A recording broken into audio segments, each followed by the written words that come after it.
বিপুল পরিমাণ টাকা, ডলার ও স্বর্ণালংকার সহ বরিশাল নগর থেকে শিক্ষার্থীদের হাতে আটক হয়েছেন পটুয়াখালী গণপূর্ত দপ্তরের নির্বাহী প্রকৌশলী। বৃহস্পতিবার ৮ আগস্ট বিকেলে তাকে নগরের চৌমাথা থেকে শিক্ষার্থীরা আটক করে বলে জানান নির্বাহী হাকিম আশরাফুজ্জামান পলিন। আটক নির্বাহী প্রকৌশলী হলেন মোহাম্মদ হারুনার রশিদ। তিনি পটুয়াখালী গণপূর্ত বিভাগের নির্বাহী প্রকৌশলী। হারুন কুষ্টিয়ার মোহাম্মদ হাবিবুর রহমানের ছেলে।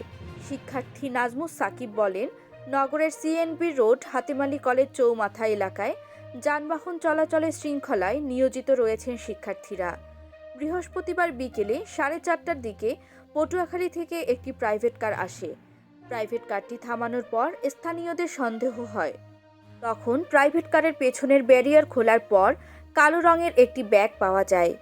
ব্যাগের মধ্যে কিছু টাকা পাওয়া যায়।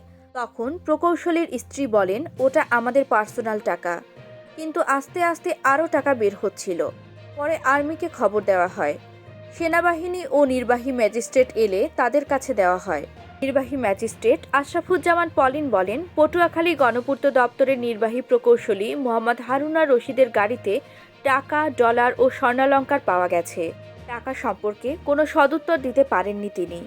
পরে গাড়িসহ তাদের কোতোয়ালি মডেল থানায় নিয়ে যাওয়া হয়। সেখানে টাকা ও স্বর্ণালংকারের পরিমাণ নিরূপণ করা হয়। শিক্ষার্থীদের কাছে আটক হওয়ার পর নির্বাহী প্রকৌশলী হারুনা রশিদ জানান, তার বাড়ি কুষ্টিয়ায়। তার বাবা বুধবার ৭ আগস্ট অ্যাক্সিডেন্ট করেছেন। তাকে চিকিৎসার জন্য টাকা নিয়ে কুষ্টিয়ার উদ্দেশ্যে রওনা হয়েছেন। এদিকে টাকার পরিমাণ কত জানতে চাইলে হারুনা রশিদ বলেন, ২০ লাখ টাকার মতো হবে। এছাড়া স্ত্রীর কিছু অর্নামেন্টস রয়েছে বলে দাবি করেন।